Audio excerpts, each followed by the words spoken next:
Hello. Hello. Can you hear me well? Yes, I can indeed. Perfect. Welcome. Thank you.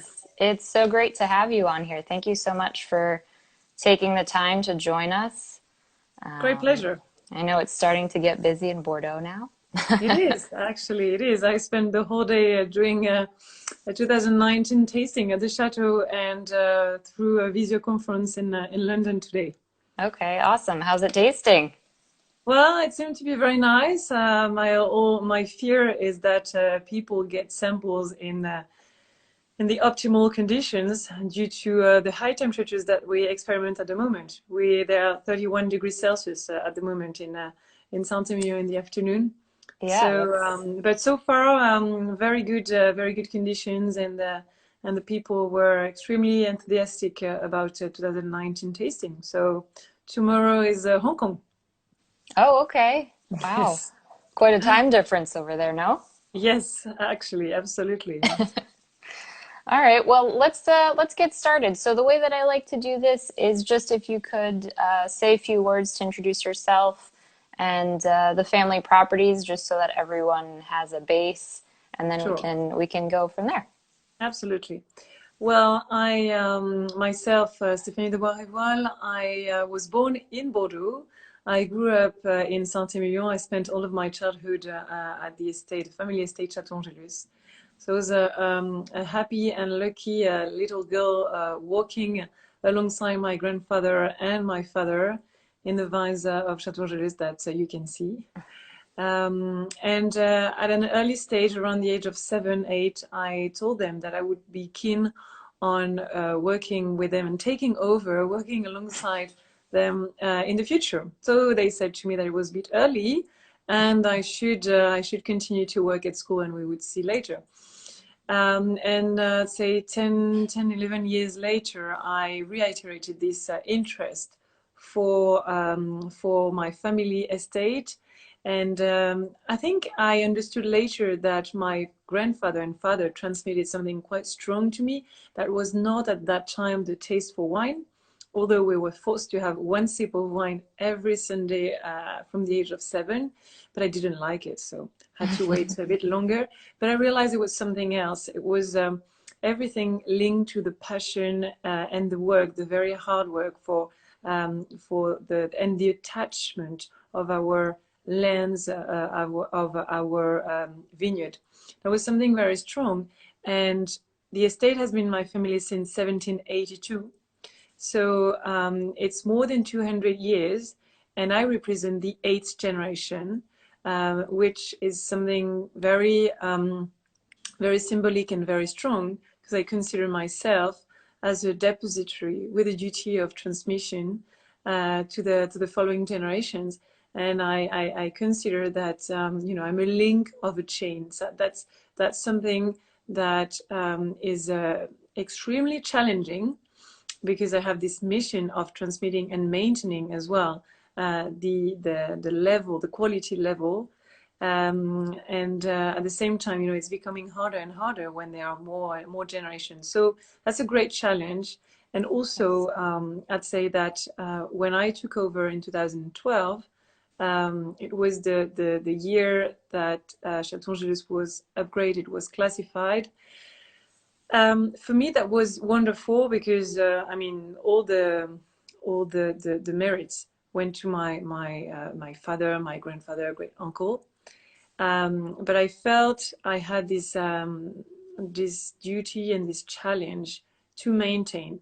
And I feel sometimes it feels like in the gastronomy, and we have restaurants, so I make this parallel very often, is that when you get to the highest, to the summit of the pyramid, you need to maintain, and it's like getting a 3 Michelin star, for example. What's the most difficult? Is it to obtain them or is it to remain at the level?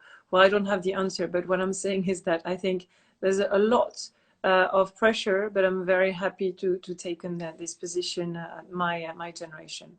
Definitely. Well, on that note, can you just explain briefly the classification Saint-Emilion? Sometimes it gets a little bit overwhelming for people who aren't as familiar with the Sure. region, for the Médoc, the Pissacté-Audien. Mhm. So Absolutely. tell us how it works in Saint-Emilion.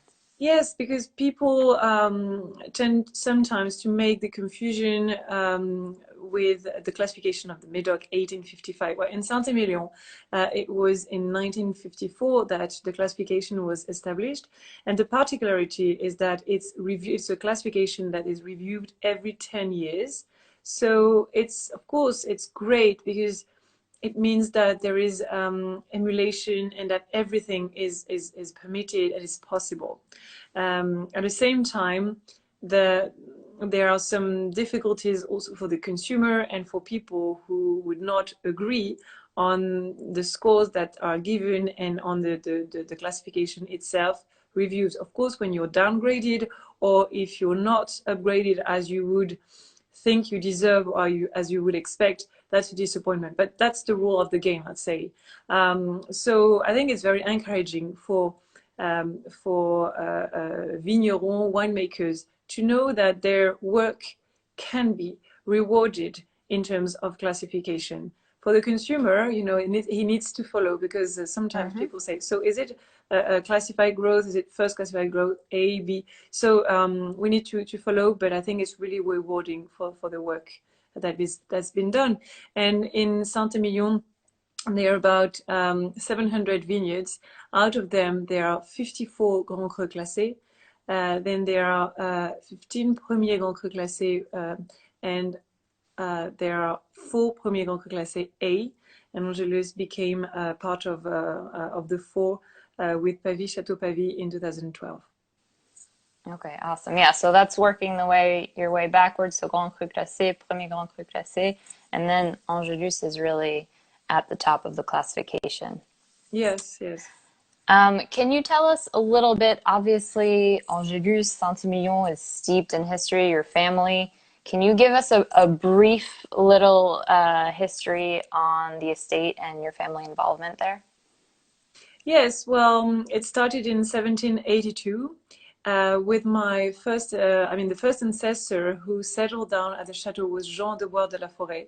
And at the end of his life, he settled down in Saint-Emilion. He was living in Bordeaux and he settled down in Saint-Emilion.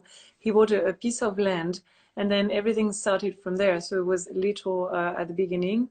Then I'd say some decades later, when he transmitted to his daughter, Sophie.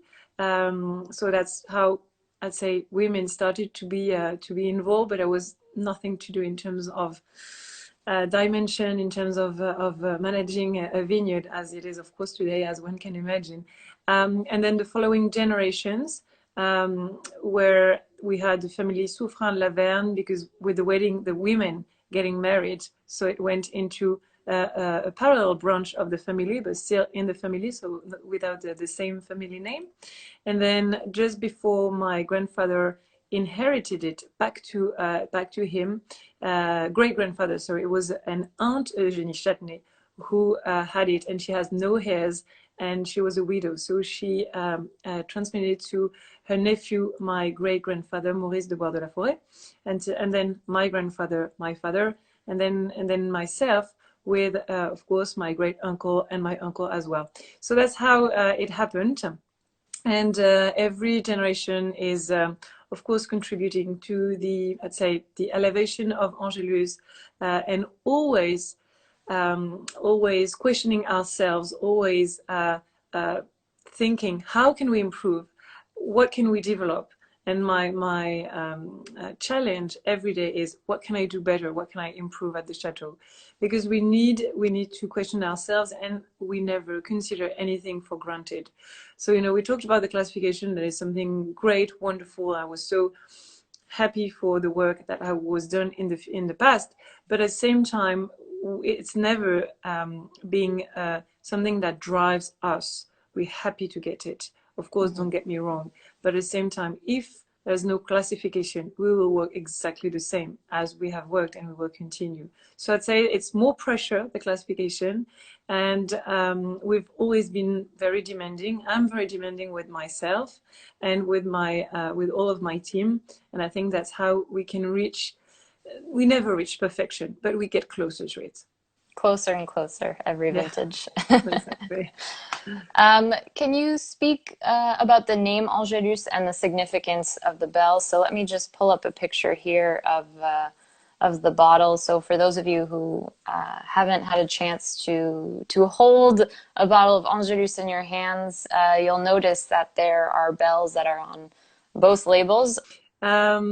So the origin of the name of Angelus is it's the name of a prayer. L'Angelus is the name of a prayer that is celebrated 3 times a day at 7 o'clock, at 12 o'clock, and 7 o'clock in the evening.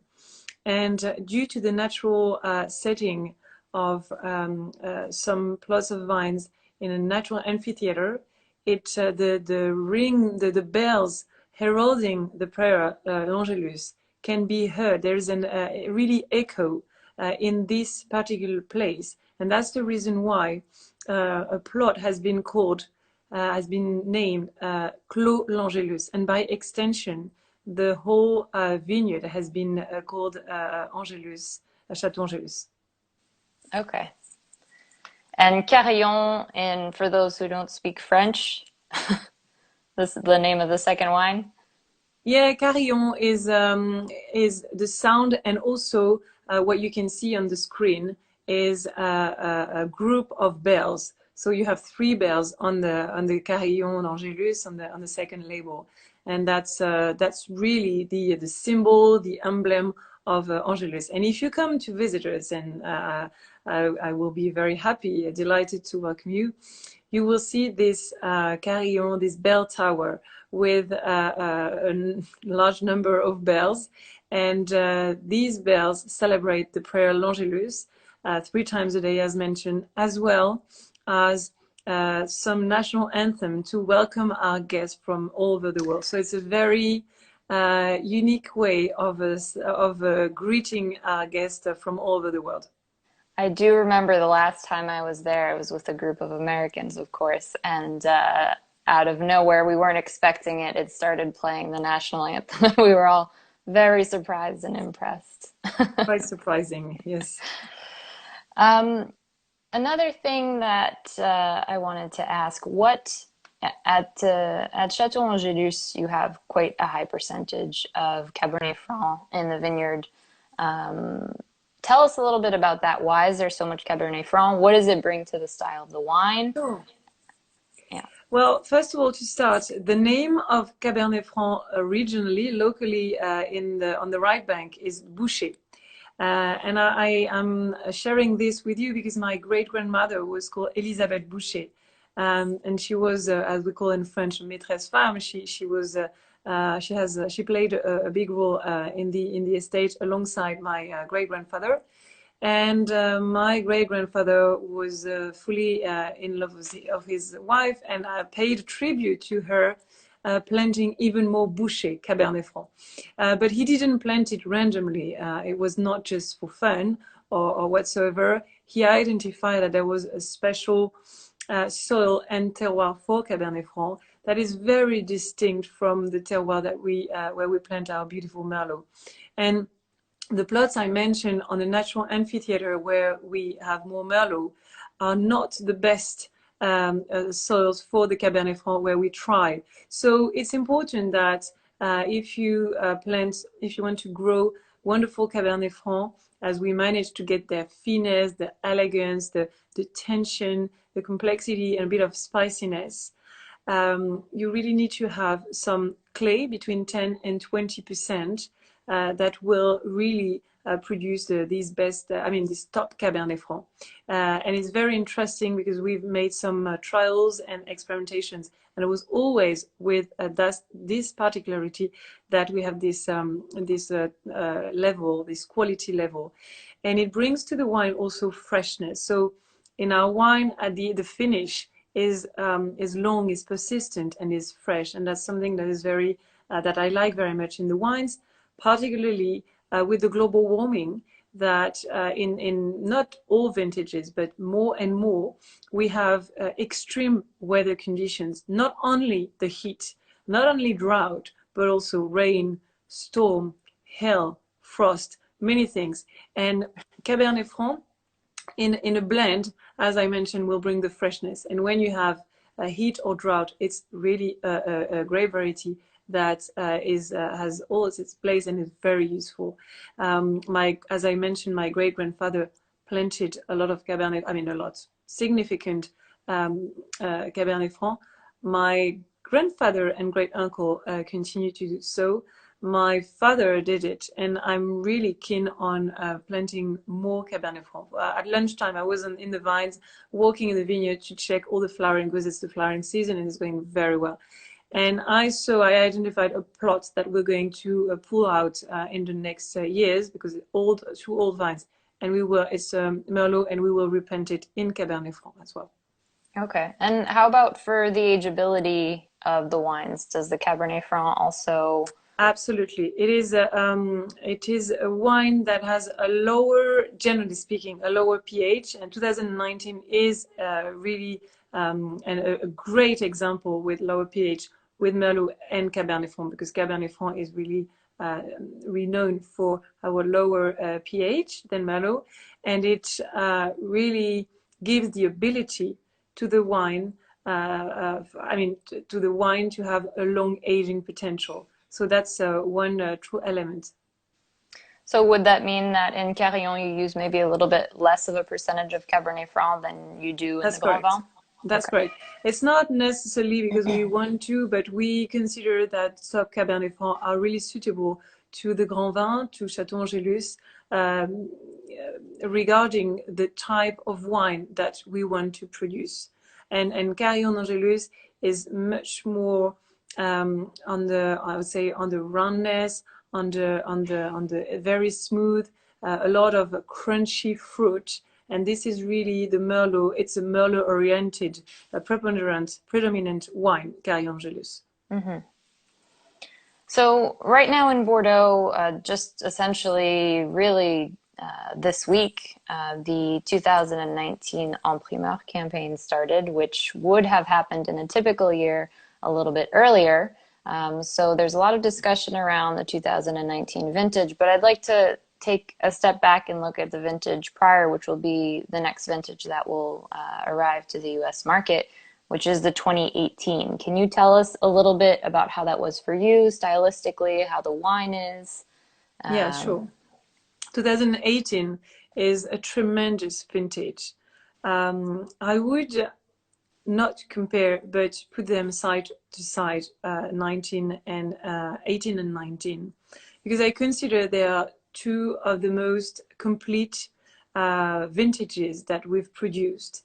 But they have their own different style. They're very different in their style.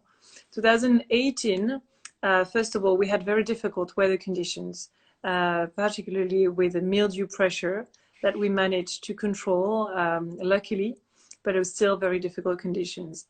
And then after the end of summer and end of the summer was much better and allowed us to have a wonderful wine. 2018 is a more exotic, is more baroque, exuberant wine than 2019 is. 2019, on the contrary, is much more the classicism of Bordeaux. And we have not high degrees of alcohol in 18, but slightly more than what we have in 19. And in 19 versus 18, we have pH that are a bit lower, 0.2% 0.2 lower than 18. So that's a different style. I guess that in 19 we have very cool nights that allow the vine to have a break and to rest as well. So that was important. In 18 that was the case, but there was not so much this difference of temperature. So both of them, they are top vintages, and I'm really confident with the fact that people will love the 18 when they taste it. The complexity the finesse. There is a beautiful flesh meat palate, and you'll see the persistent finish on the 18. Now for the 19, I will let you. I mean, if you can taste, of course, but in these conditions, quite difficult. So I'm happy to say more if you'd like to as well. Yeah, sure. If you want to touch base on the 19, that's Yes. So we have on 19 tannins that are really striking me. Usually, I consider I give name to the tannins. I mean, give name. I qualify the tannins with silk, velvet, or cashmere. And this year for me, it's Vigogne. It is extremely. They are extremely fine tannins, and we have this fruit. It's wild fruit, kind of. I mean, black fruit, wild cherries. You know that are really filling all of your palate. And it's a wine that has that is characterized by tension, acidity, and freshness. You know, it's more like the verticality and the tension rather than what we talked before. The 2018 is much more like wider in a sense. okay. I would love to get the chance to taste them side by side, but like you said, it's a little complicated this year. Yeah, we have to wait a little bit more, but time will come for it, I'm sure. Of course. And if you don't mind, we've spoken a good amount about Chteau Angelus. Could you say a few words about your other family property as well, just down the street? Sure, sure. So Bellevue is is located opposite of the road that is between Chteau Angelus and Bellevue. So we have vines that are really touching one another. I mentioned before the importance of the soil, the terroir, for one grape variety. And talking about Bellevue, it's 100% Merlot. We try to to grow, I'm sorry, to grow and plant Cabernet Franc, but as mentioned, the place, the soil itself has too much clay, so is wonderful for the Merlot, but was producing so Cabernet Franc. So we decided to continue and focus on the 100% Merlot. So it's an estate that belongs to the Pradel de Labo family and our family. We became shareholder in 2007, and it's a little jewel of 6.5 hectares that, as mentioned, has clay soils. They are cool, cold clay. So at first, Bellevue start with a little bit of tiny austerity. When you don't know this wine, you can be surprised.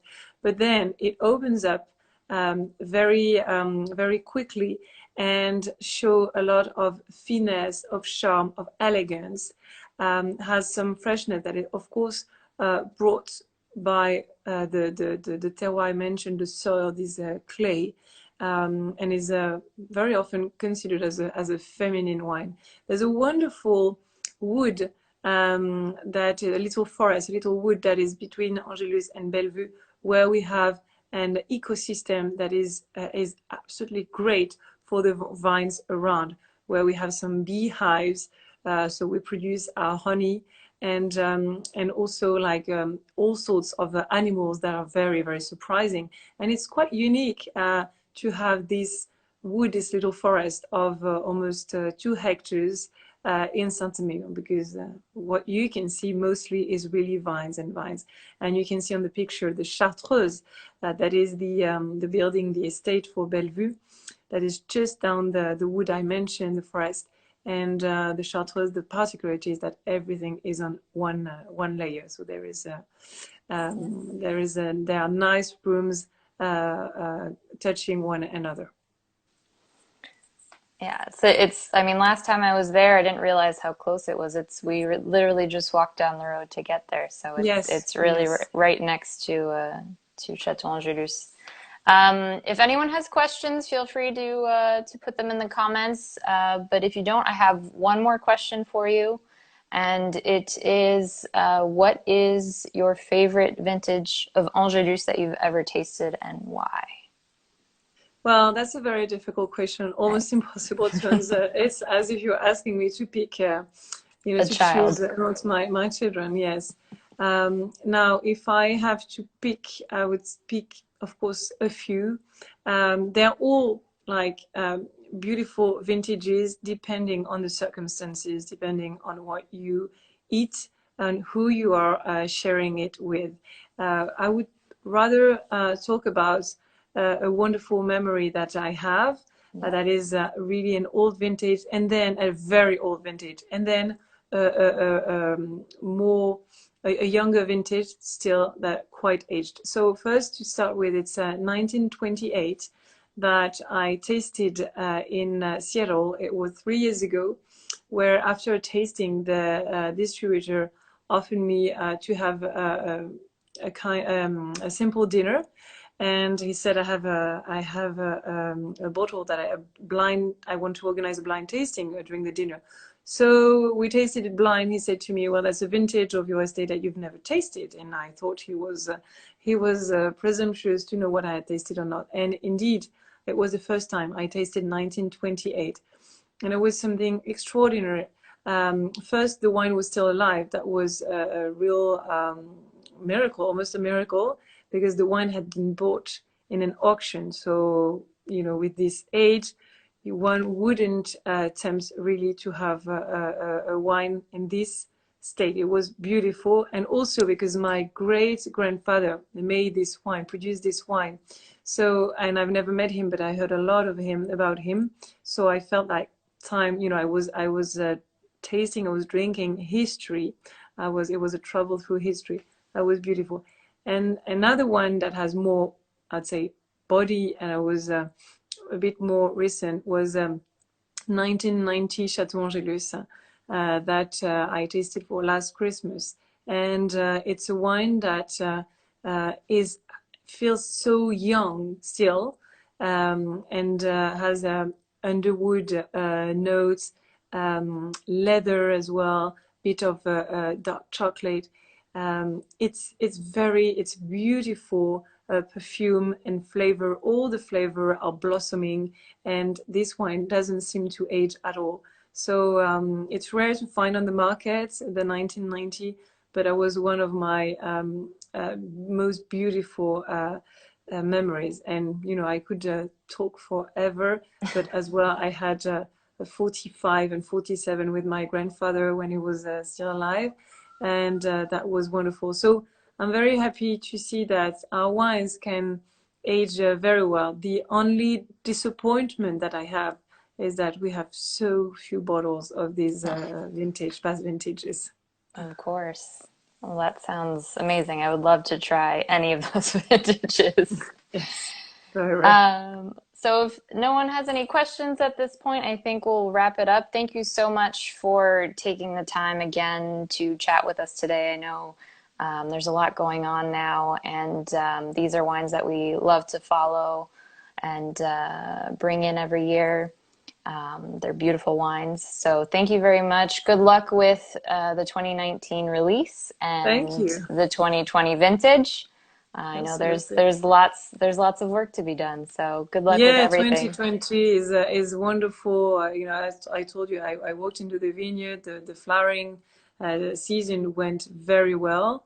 We had a bit of rain, to be honest, in the past weeks, but now it's been like 10 days that we have beautiful weather conditions. So we're very happy because it's very good for the vines, and at the same time, it's a great condition for us as well.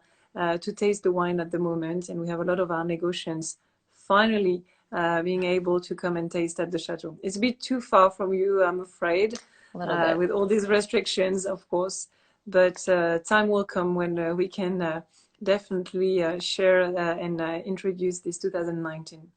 Of course. And I actually had just one question come through here. If you had any problems with frost this spring?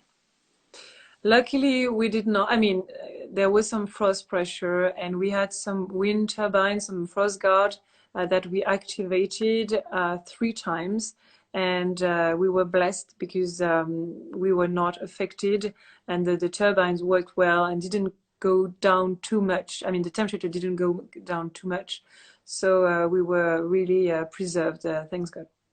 Okay, good. I'm glad to hear that. Well, thank you very much, and we hope to speak to you soon. Thank you. Yes, with great pleasure. Thank you. Bye. Bonne soirée. Bye-bye. Bye. Bonne soirée.